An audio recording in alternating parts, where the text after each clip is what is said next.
Assalamualaikum warahmatullahi wabarakatuh. Halo guys, perkenalkan nama saya Rifki Ferdian Suyanto dari kelompok 5. Di video kali ini saya akan melakukan presentasi matkul matematika ekonomi yang bermaterikan fungsi. Saya di video ini presentasinya tidak sendiri. Saya dan 7 anggota kelompok dan rekan saya, termasuk saya, dan saya akan menyebutkan satu-satu rekan saya beserta NIM-nya. Judul materi, fungsi. Anggota kelompok dan rekan-rekan saya: 1. Rifki Ferdian Suyanto 6424 0918. 2. Sri Kamelia 6424 0904. 3. Andita Julianti 6424 0983. 4. Farid Fahrul Roji 6424 1128. 5. Muhammad Akbar Nurdiansah 6424 1312. 6. Erhad Karau 6424 1195. 7. Wulan Widiawati 6424 1384. Pengertian fungsi: 1. Fungsi hubungan matematis antara dua variabel, satu sebagai penentu atau independen dan satu sebagai hasil atau dependen. 2. Menurut KBBI atau Kamus Besar Bahasa Indonesia, fungsi dalam matematika adalah besaran yang berhubungan. Jika besaran yang satu berubah, besaran yang lain juga berubah. Unsur-unsur fungsi: 1. Domain adalah himpunan semua nilai input yang dapat dimasukkan ke dalam fungsi. 2. Kodomain adalah himpunan semua kemungkinan nilai output dari fungsi. 3. Range adalah himpunan nilai output yang benar-benar dihasilkan oleh fungsi. 4. Variabel independen adalah nilai yang dimasukkan ke dalam fungsi atau biasanya dilambangkan dengan X. 5. Variabel dependen adalah nilai yang dihasilkan oleh fungsi berdasarkan variabel independen atau biasanya dilambangkan dengan F (X). 6.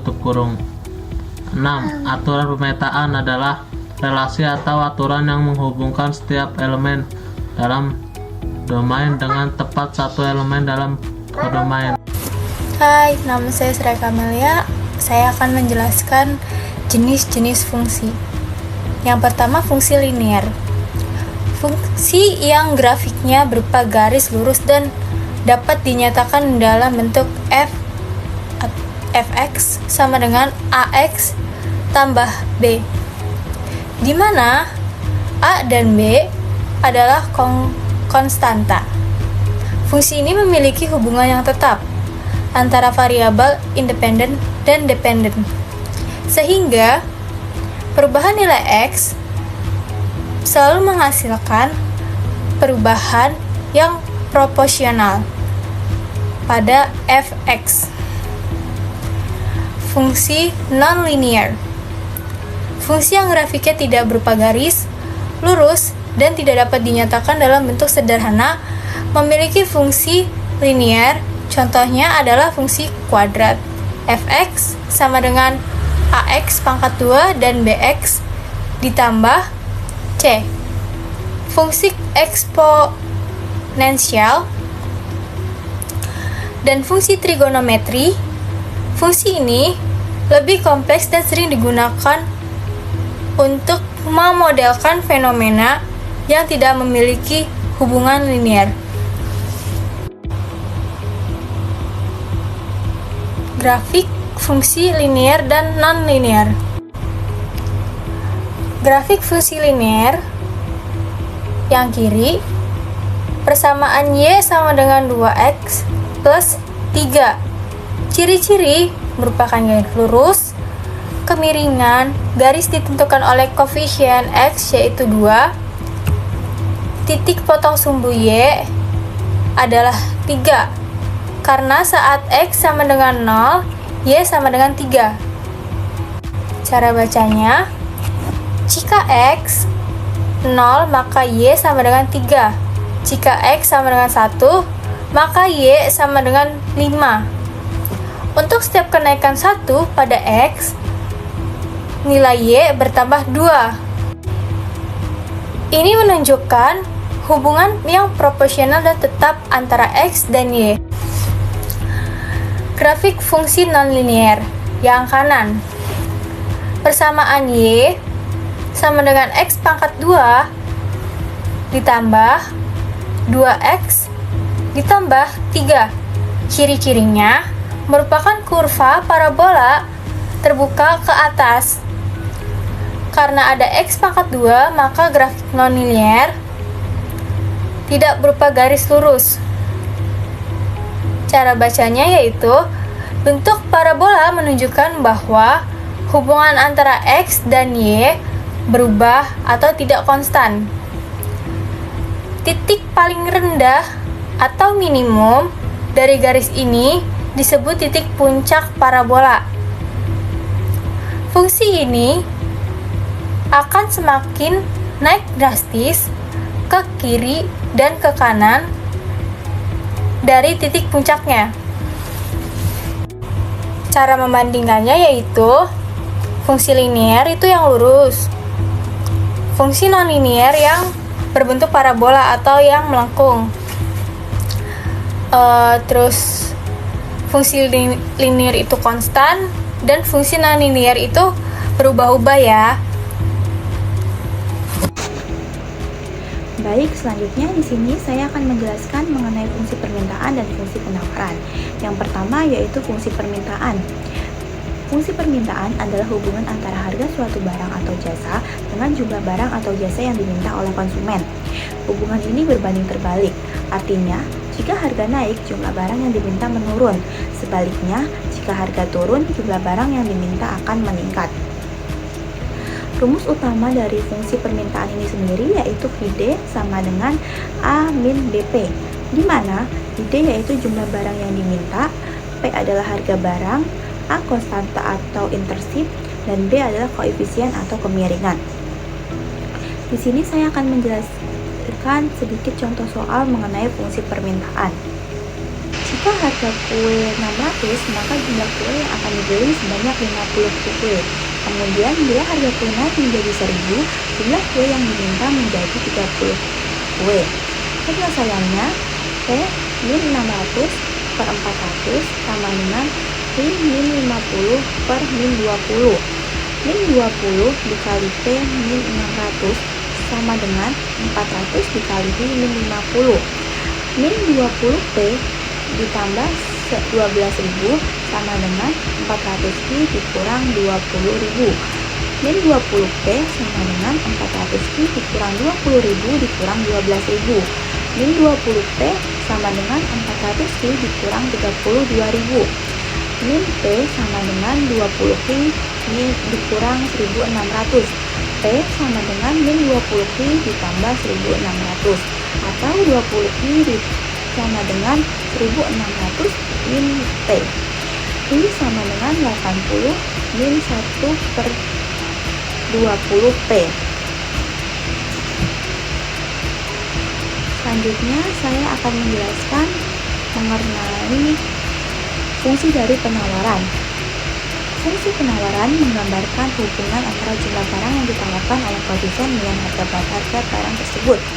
Hubungannya positif, yaitu jika harga naik, barang yang ditawarkan bertambah, dan jika harga turun, barang yang ditawarkan berkurang. Rumus dan fungsi penawaran ini sendiri yaitu PS sama dengan A plus BPS, di mana PS merupakan jumlah barang yang ditawarkan, P harga barang, A konstanta atau jumlah pada harga 0, dan B koefisien penawaran. Selanjutnya saya akan memberikan contoh soal mengenai fungsi penawaran.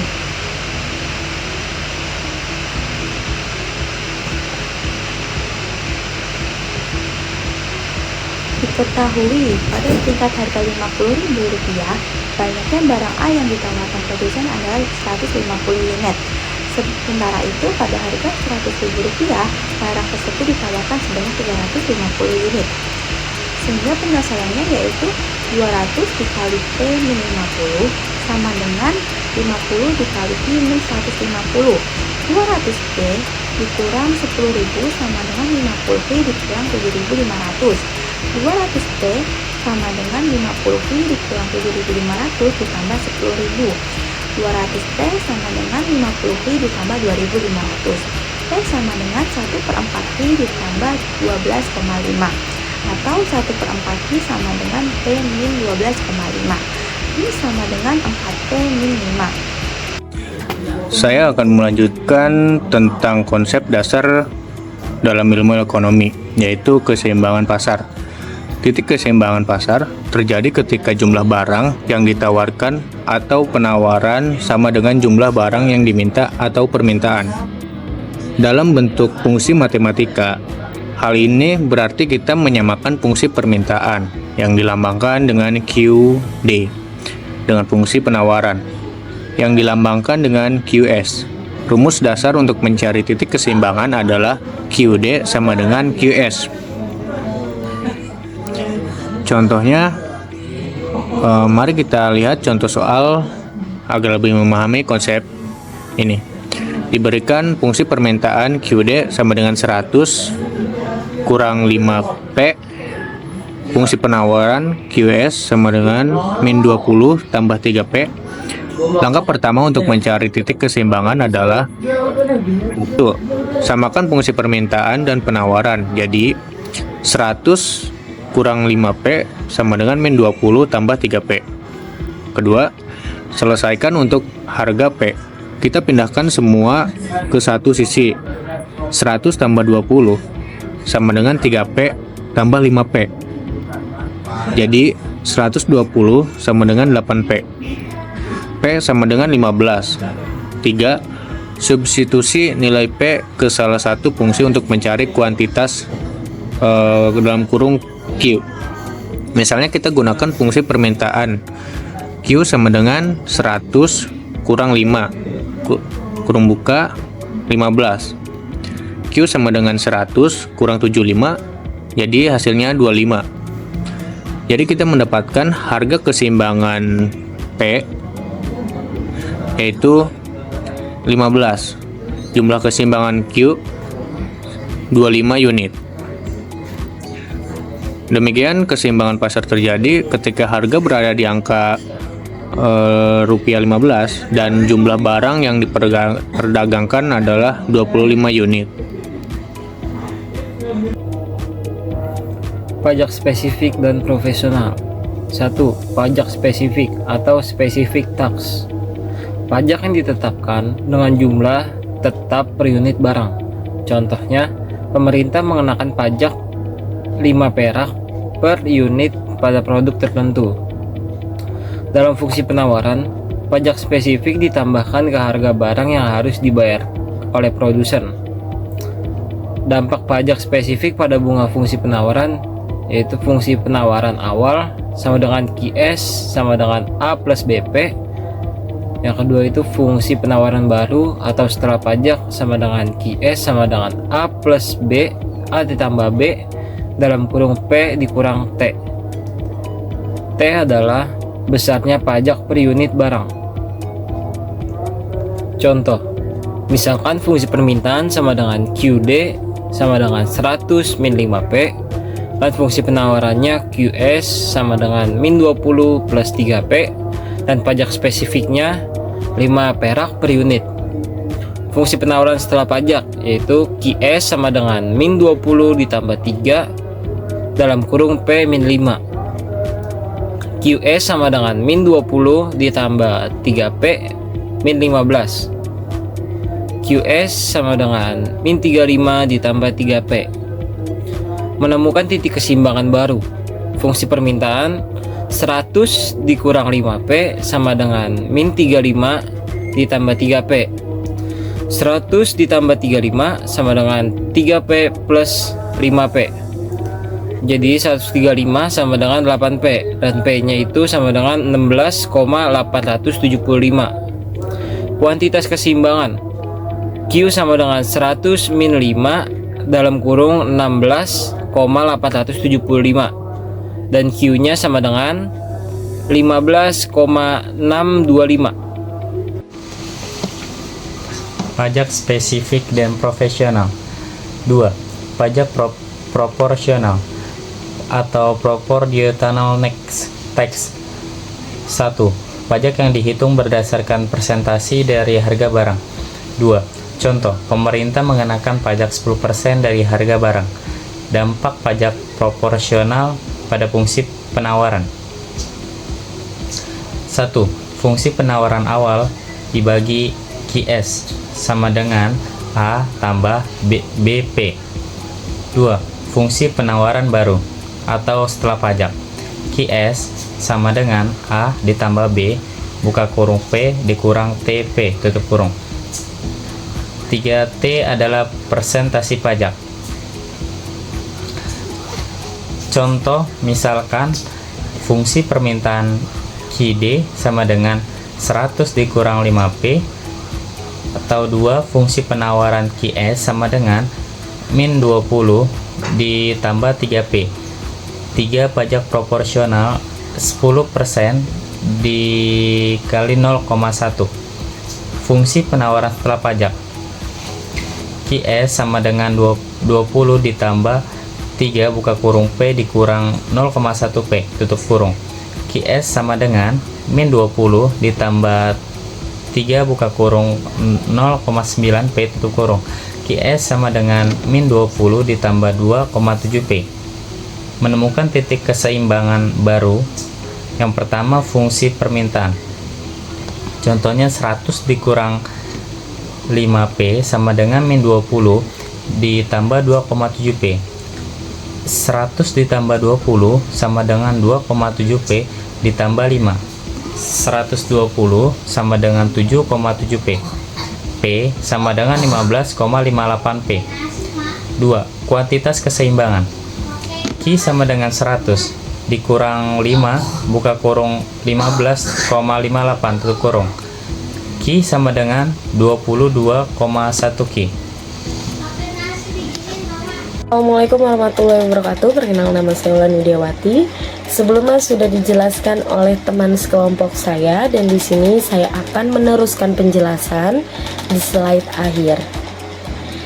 Yang pertama, ada pengaruh subsidi terhadap keseimbangan pasar.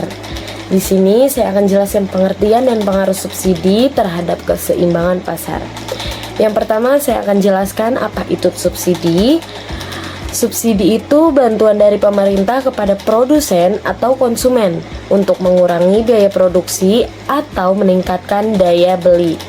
Biasanya diberikan dalam bentuk uang per unit barang yang diproduksi atau dijual. Yang kedua, pengaruh subsidi terhadap keseimbangan pasar. Ada 3 penjelasannya. Yang pertama, ada kurva penawaran bergeser ke kanan karena biaya produksi menurun. Produsen bersedia menawarkan lebih banyak barang pada harga yang sama. Yang kedua, harga keseimbangan menurun karena penawaran meningkat. Yang ketiga, kualitas keseimbangan naik karena lebih banyak barang yang tersedia di pasar. Yang kedua, ada bentuk umum fungsi utilitas. Secara umum, fungsi utilitas dapat ditulis sebagai U sama dengan F dalam kurung X1, X2, Xn. U adalah utilitas total yang diperoleh konsumen, dan X1, X2, Xn adalah jumlah barang atau jasa yang dikonsumsi. Berikutnya ada jenis-jenis fungsi utilitas. Fungsi utilitas linier. U sama dengan AX1 ditambah BX2. Yang kedua, fungsi utilitas Cobb-Douglas. U sama dengan X1A dikali X2B. Dan yang ketiga, fungsi utilitas kuadrat atau kuadratik. U sama dengan AX2 ditambah BX tambah C. Yang terakhir ada fungsi utilitas logaritmik. U sama dengan ALN dalam kurung X. Oke, segitu saja penjelasan dari kelompok kami. Kurang lebihnya mohon maaf bila ada salah kata atau pembacaan. Wabillahi taufiq wal hidayah. Wassalamualaikum warahmatullahi wabarakatuh. Bye.